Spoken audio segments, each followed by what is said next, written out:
Ngicela ukuthatha kule process la nginekhombo eyenhlanhla. Njengoba la nginekhombo eyamathupha. Engicela kungakudidi ukuthi kule mixture le ngibuyisele umkhando opink, but ke ngizawushintsha next time ngibona ngathi uza confuse. But if ubheka la lona ustronger khona umehluko. Khona. Lona unomehluko, lona inohlanganiswe ngenhloso eyenhlanhla. So ke ngaphakathi kule combo yakho ngenhlanhla le wine light ibanga ngenzela ukuthi wena ozokhona ukuba usebenzise inkukhu ezimbili iqhuthe nesikhukhukazi kulezi ezincanyana lezi not lezi ezingama rocks. Uzawenza sort of ilathi lakho, uyathandaza, uyayishisa impepho uma ngabe unayo imvumo yokushisa impepho. Uyayishisa impepho, you just take a little bit of impepho, break it, you see, like this. You put it there, and then you get your mesh. You light impepho yako, as I'm doing there. Then you start manifesting or speaking whatever that you want to bat for. It's a breakthrough in life, it's a promotion at work. Here you must have a basin, ibavu elinamanzi. You must have ubisi, you must have a lemon twist or just lemon. And here the sachet is bigger compared to the one that is in your combo. You see, this one is smaller, it's 70 by 50. This one is 75 by 80 or 65 by 80.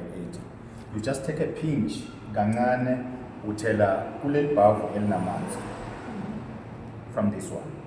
And then here we have the oil.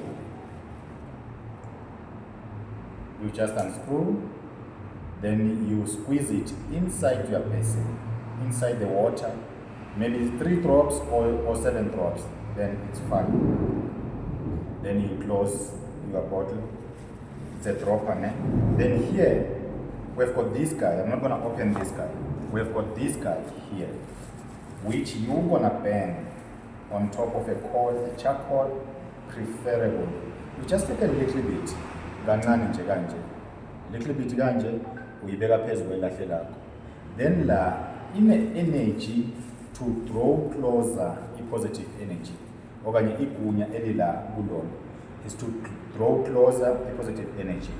And then you start praying. You can put a coin in that basin, kulamanzi akho la 1 rand coin. Then you shake the water, uyaphehla ngesintu, then uyathandaza, you manifest, you speak the things that you want to see happen in your life.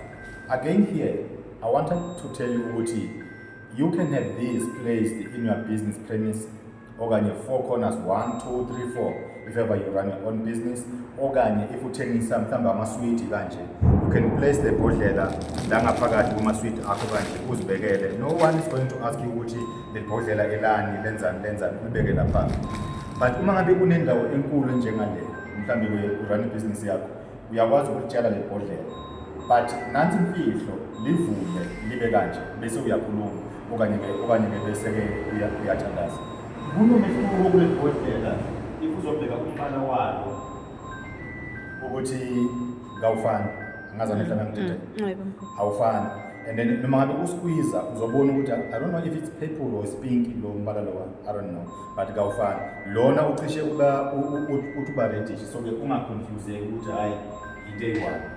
So amandla akala njengoba ngishilo izolo ukuthi ngiyasi-challenge mina ukuthi ngifuna ukubona ukuthi uma ngabe ngiya kuSeptember ngifika kuSeptember nginjani. Nawe uzobona umehluko. Njalo nje uma ugeza izibani zakho azikhanyi. Bese ke uyathandaza. Kubalulekile ukuthandaza. Lona uyakwazi ukumshisa endlini yakho wena one privacy okanye ke onelungelo ukhona ukushisa. Kushe nje kanje kancane ngawuthathi kakhulu. Kancane leli bhola mhlawumbe lingakulast inyanga.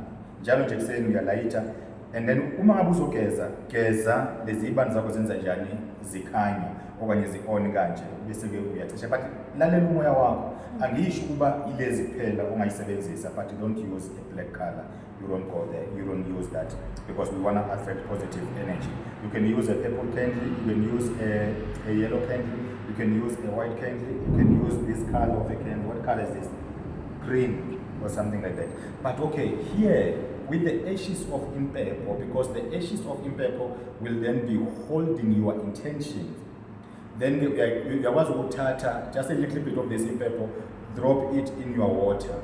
Remember, you put your hand there, you shake, you pressure the water while speaking. Then after that, you can bath.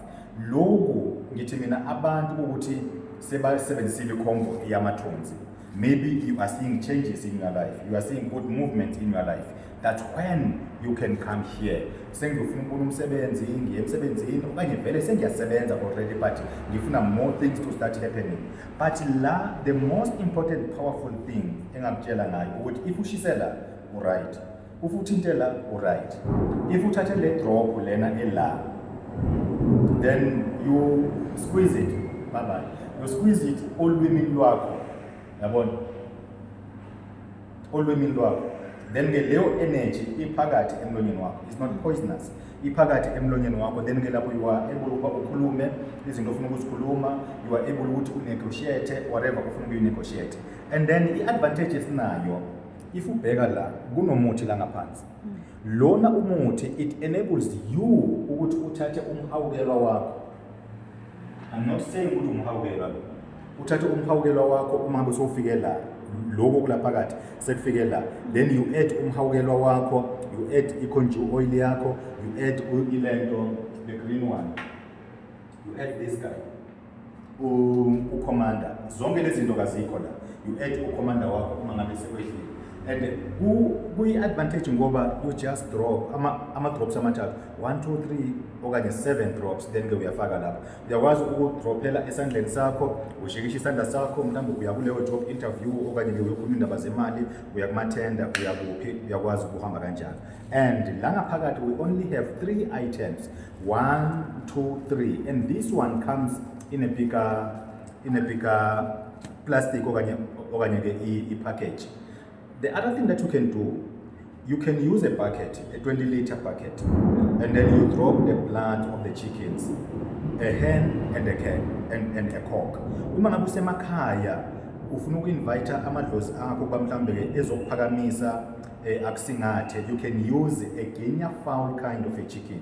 Again, a hen and a chicken, a hen and a cock. Logo specifically for ukuthi idlozi lakho ke mhlawumbe lithola amandla liphakame. Leya nkukhu leya wena ugeze ngegazi layo, wena you don't chow that chicken, unikeza abantwana badle. And remember to burn the bones of that chicken, that's if you can.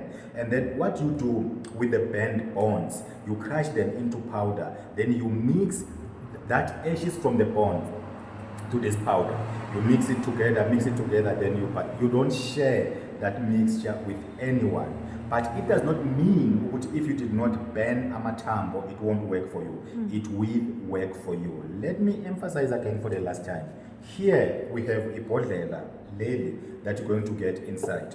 We have this black guy, it's not a blackjack, this one that you will burn like that. So the energy ehamba nale nto lena iyaphakama iba namandla kakhulu. So ke la eRandfontein ngishiye about 20, but ngicabanga ukuthi kule weekend i-opening yale combo mhlambe ibe 250, then izoba u300 rand ukuya ngale.